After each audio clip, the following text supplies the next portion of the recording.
नमस्कार, स्वागत है आपका TWC जीएस वर्ल्ड में। यदि आपने TWC जीएस वर्ल्ड को सब्सक्राइब नहीं किया है तो सब्सक्राइब TWC जीएस वर्ल्ड।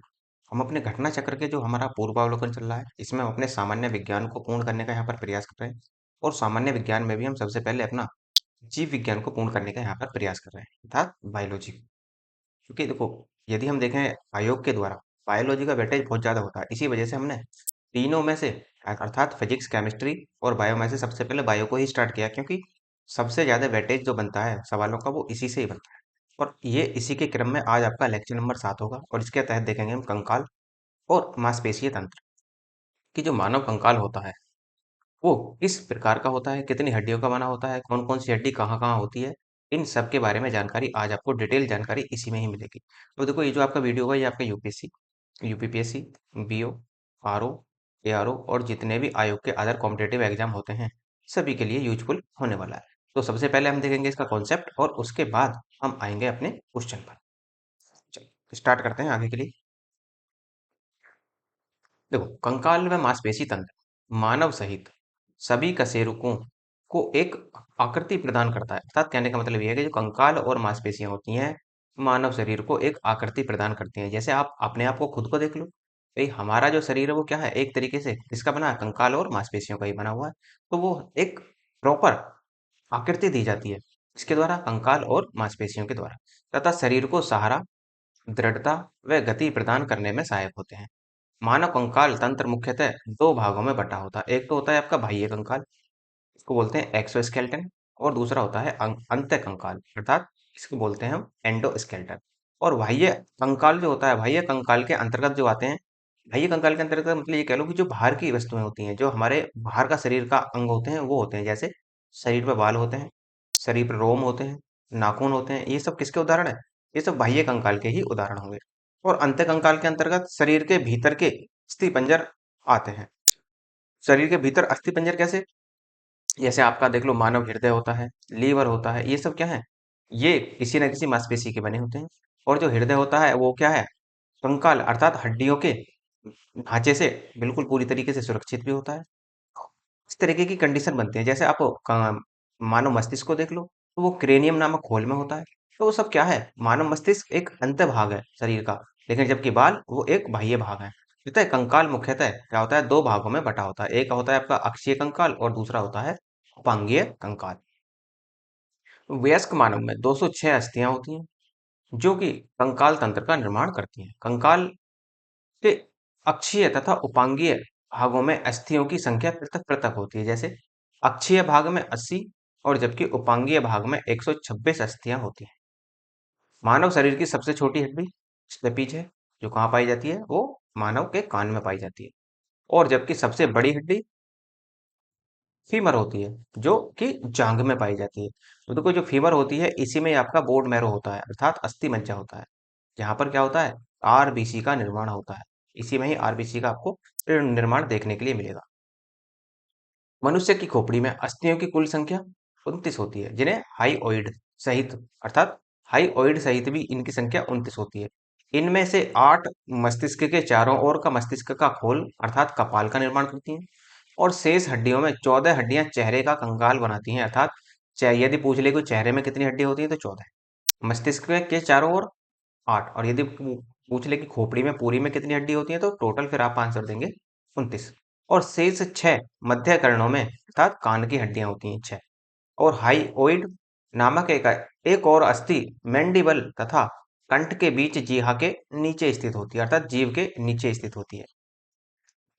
मनुष्य का कशेरुकदंड या रीढ़ की हड्डी 26 अर्थात 26 छोटी छोटी हड्डियों से बना होता है। अब ये भी ध्यान रखना, ये तो मनुष्य में हो गई, ये वयस्क मनुष्य में हो गई 26 हड्डी।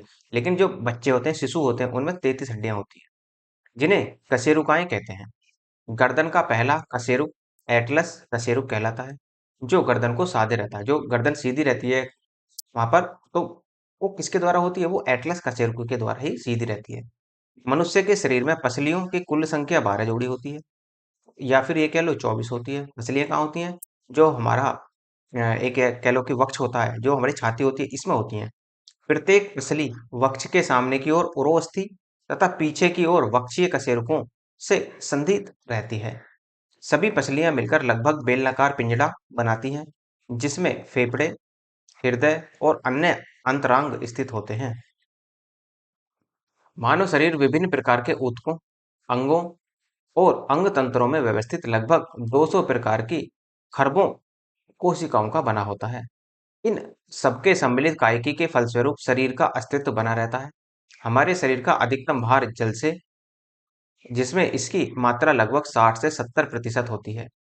जीव तंत्र के अन्य अधिकांश पदार्थ जल में घुले रहते हैं। इस प्रकार कोशिका द्रव्य, ऊतक द्रव्य, रुधिर प्लाज्मा, मूत्र, स्वेद आदि का आधारभूत तरल जल ही है। मानव शरीर में प्रधानतः 6 तत्व मुख्य होते हैं, जो oxygen, carbon, hydrogen, nitrogen, calcium और फास्फोरस होते हैं।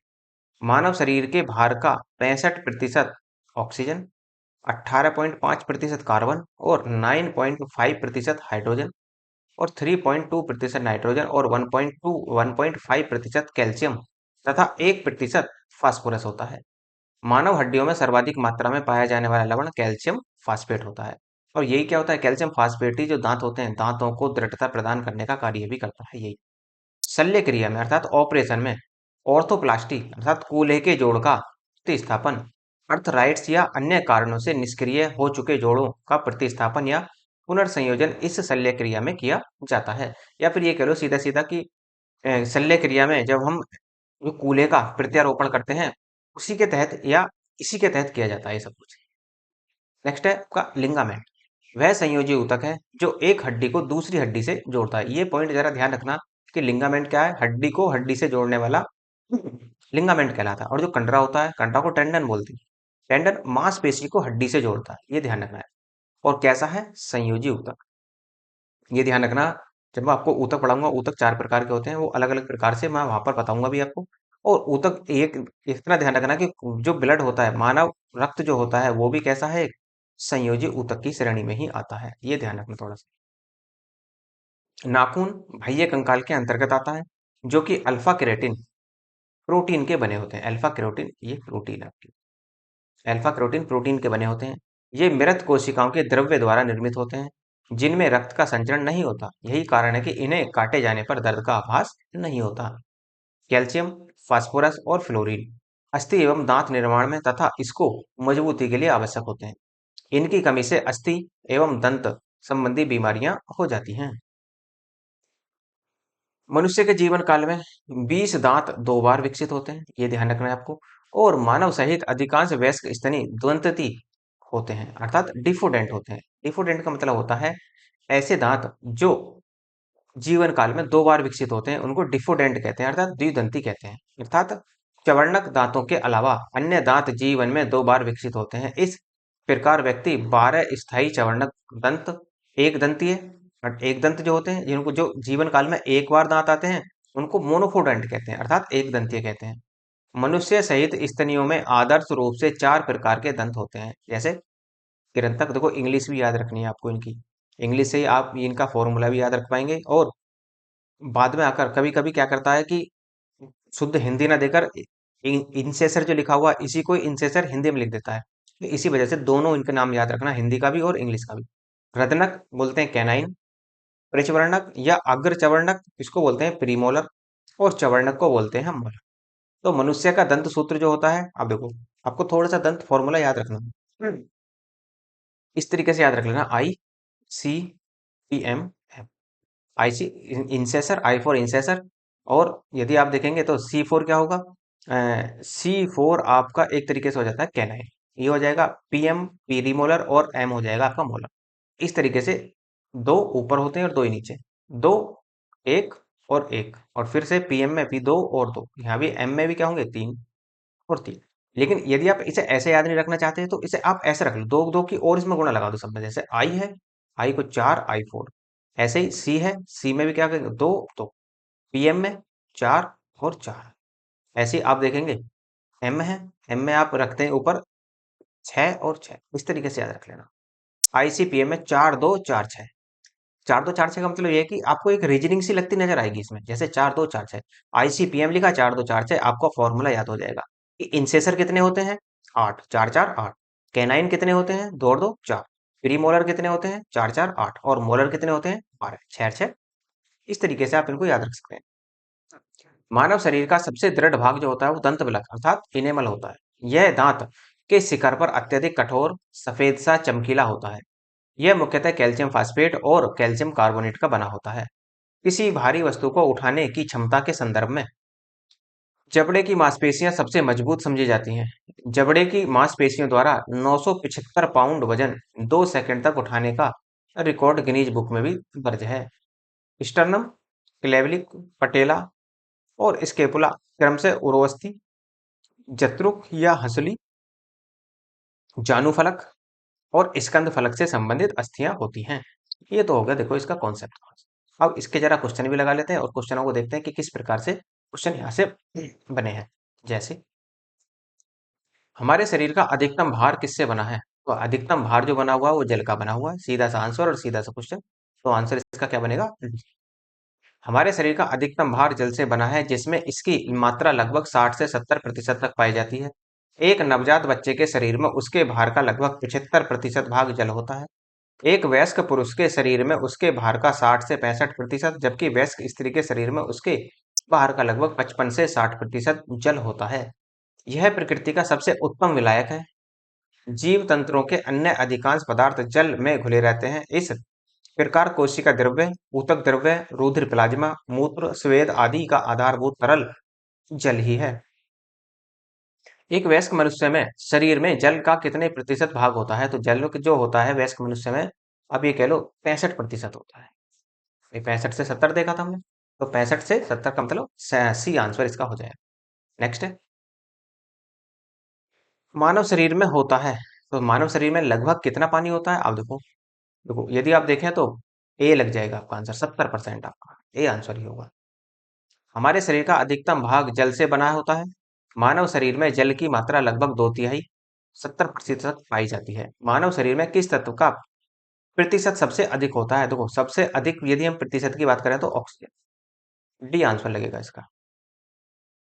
तो मानव शरीर में पाए जाने वाला सबसे प्रतिशत वाला तत्व ऑक्सीजन है, जो कि 65%। जिसके बाद क्रम से कार्बन आएगा 18.5%, हाइड्रोजन 9.5%, नाइट्रोजन 3.2%, कैल्शियम 1.5% और फास्फोरस जो होता है वो 1% होता है।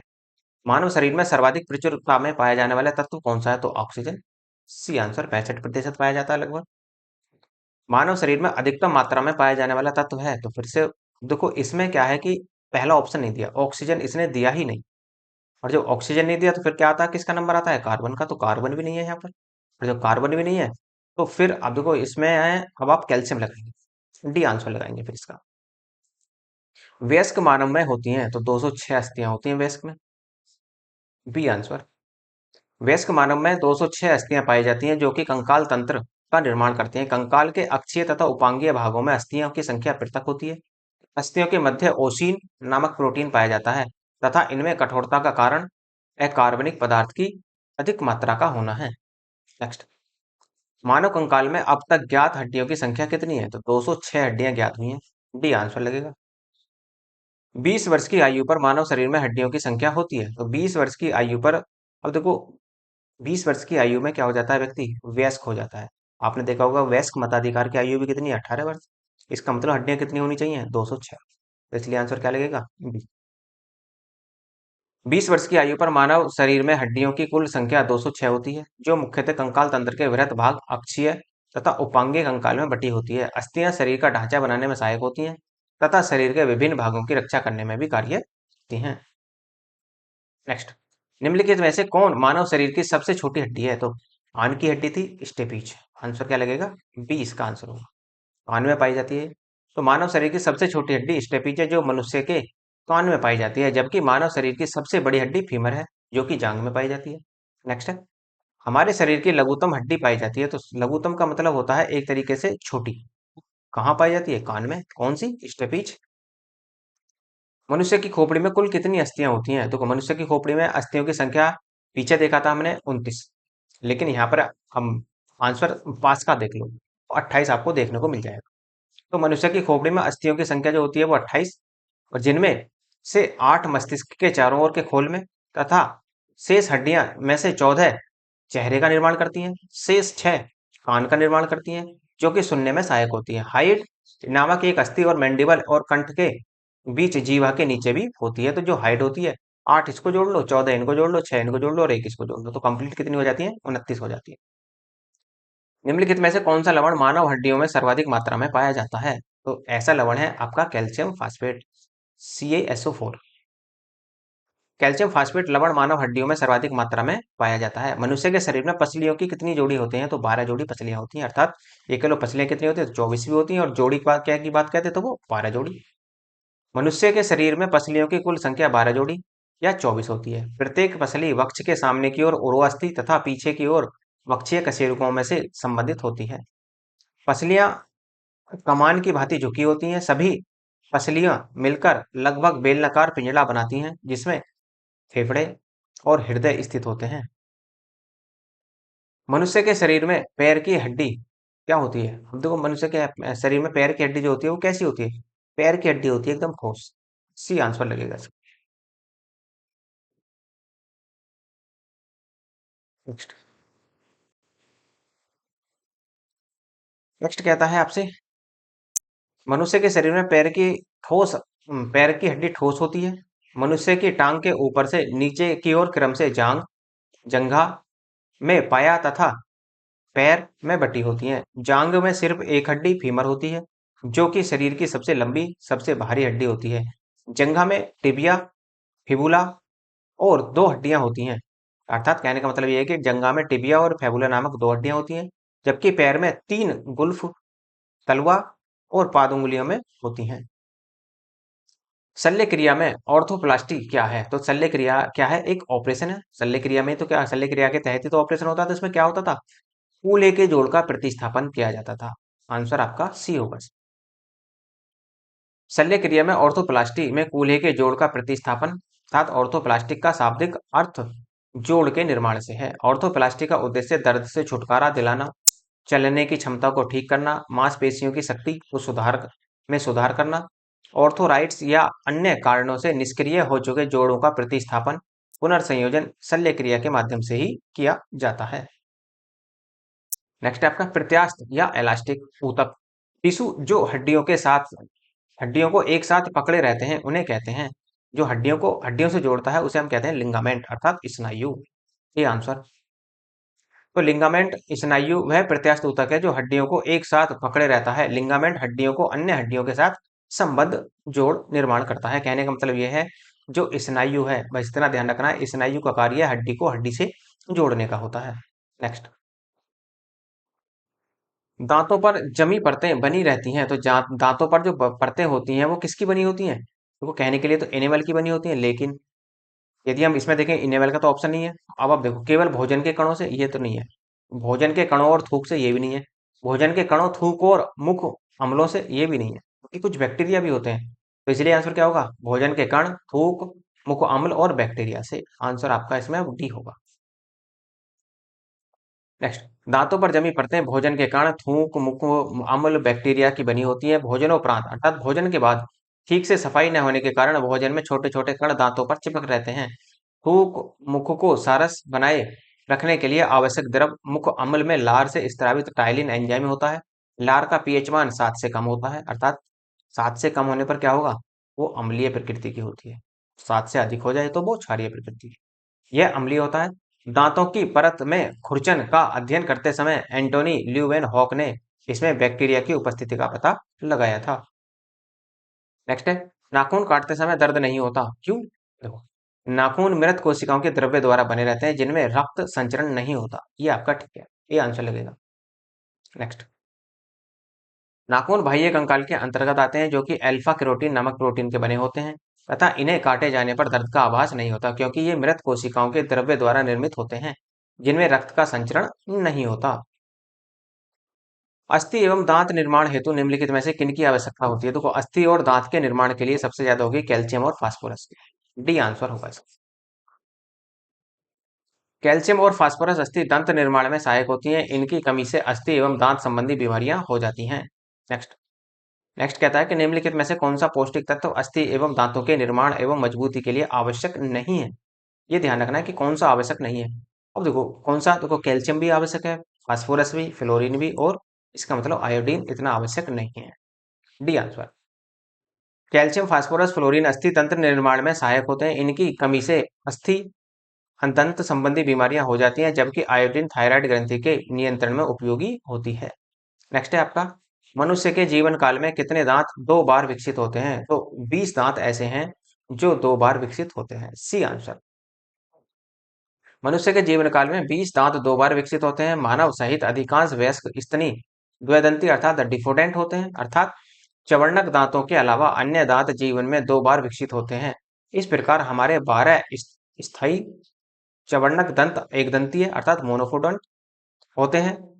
हमारे मुंह में आदर्श रूप से 4 प्रकार के दांत होते हैं। एक तो कृंतक जिन्हें इंसिसर बोलते हैं, एक रत्नक कैनाइन बोलते हैं, प्रचवर्णक या अग्रचवर्णक बोलते हैं, प्रीमोलर होते हैं, और चवर्णक होते हैं आपके मोलर। निम्नलिखित में से कौन हमारे शरीर का सबसे दृढ़ भाग है? तो हमारे शरीर का जो सबसे दृढ़ भाग होता है वो दंत वलक होता है अर्थात इनेमल बोलते हैं इसको। हमारे शरीर का सबसे दृढ़ भाग दंतवलक अर्थात इनेमल है, जो कि दंत के शिखर पर अत्यधिक कठोर, सफेद सा एवं चमकीला होता है तथा मुख्यतः कैल्शियम फास्फेट और कैल्शियम कार्बोनेट या CoCO3 का बना होता है। फौलाद से टकराने पर इसमें से चिंगारी निकलती है। नेक्स्ट है, मानव शरीर में सबसे मजबूत मांसपेशियां होती हैं। तो सबसे मजबूत मांसपेशियां होती हैं जबड़े की। ए आंसर होगा इसका। तो किसी भारी वस्तु को उठाने की क्षमता के संदर्भ में जबड़े की मांसपेशियां सबसे मजबूत समझी जाती हैं। 1992 में एक ऐसा ही रिकॉर्ड गिनीज बुक में दर्ज हुआ था। जबड़े की मांसपेशियों द्वारा 975 पाउंड वजन 2 सेकंड तक उठाने का रिकॉर्ड गिनीज बुक में दर्ज है। नेक्स्ट है आपका, निम्नलिखित को सूची 1 को सूची 2 से मिलान करना है। इसका देखो कैसे करेंगे। ये जो ऐसे सवालों में जो सबसे पहले आपको आता हो उसे ही लगा दो आप पहले। अब देखो इसमें सबसे पहले क्या होगा। देखो उरो अस्थि जो ब्रेस्ट बोन होती है, उरो अस्थि कहाँ पाई जाती है? वो स्टर्नम होती है जो उरो अस्थि बोलते हैं। इसका मतलब ए का 4 लगेगा। तो बी को भी हटाओ, यहाँ से सी को भी हटाओ। उसी प्रकार जत्रुक जिसे हम कॉलर बोन बोलते हैं। कॉलर बोन मतलब जो हमारी गर्दन या कंधे पर होती है। कॉलर अर्थात कमीज का कॉलर कहाँ होता है, इस तरीके से देख लो। तो जत्रुक होती है एक तरीके से क्लेवलिक, ये आपका ए लगेगा। बी का 1, तो ऐसे देख लो, ए का 4 और बी का 1, तो दोनों में आगे बढ़ जाओ। जानु फलक जो नी कैप होती है, जो कोनी पर होती है नी कैप, तो जानु फलक जो बनेगी आपकी वो होगी आपकी पटेल। इसका मतलब क्या हुआ? और अब हमारे पास एक ही तो बच रहा है, स्कंद फलक। स्कंद फलक होता है स्कैपुल। तो इस प्रकार आंसर क्या होगा? ए का 4, बी का 1, सी का 2 और डी का 3 लगेगा। डी आंसर हो जाएगा। पूर्व स्टर्नम, जत्रुक क्लेवलिक और जानु फलक पटेला, स्कंद फलक स्कैपुल होती है। नेक्स्ट है फिर से वही सवाल इसने रिपीट कर दिया। अब देखो फिर से आप इसको मैच कराना चाहें तो करा सकते हैं। जैसे ब्रेस्ट बोन कहाँ होती है? तो ब्रेस्ट बोन जो होती है वो आपकी स्टर्नम होती है। उसी प्रकार से यदि आप देखें, कॉलर बोन कहाँ होती है? वो क्लेवलिंग होती है। नी कैप कहाँ होती है? और यदि आप नी कैप को देखेंगे तो वो होगी आपकी टेला में। और शोल्डर ब्लेड कहाँ होती है? स्कैपुला में। इस प्रकार आंसर क्या लगेगा? अब आपका सी लगेगा। तो इस प्रकार ये तो हो जाता है आपका पूरा। अब देखो यदि आपको पीडीएफ की आवश्यकता है रिवीजन के लिए तो आप टेलीग्राम ज्वाइन कर लेना। तो टेलीग्राम का लिंक भी आपको डिस्क्रिप्शन में नीचे मिल जाएगा। और यदि आपको किसी भी प्रकार के नोट्स, कोई प्रकार की क्वेरी की आवश्यकता है या क्वेरी कोई है आपकी, तो वो आप मेल के माध्यम से बता देना। मेल कर देना आप, वहां पर आपको नोट्स भी प्रोवाइड हो जाएंगे। क्योंकि देखो नोट्स बनाने के लिए आपके पास कोई टाइम नहीं है। अब एग्जाम की डेट आपके सामने है, टाइम बहुत कम बचा है। इसी वजह से क्या है कि आप यदि नोट्स बनाने लग गए तो टाइम निकल जाएगा। तो इसी प्रकार यदि आपको नोट्स की आवश्यकता है तो मेल के माध्यम से आप बता सकते हैं। मेल कर देना, मेल का लिंक भी आपको डिस्क्रिप्शन में नीचे मिल जाएगा। और यदि आपको लगता है लेक्चर अच्छा है तो लाइक कीजिए, शेयर कीजिए, सब्सक्राइब करना ना भूलें। धन्यवाद।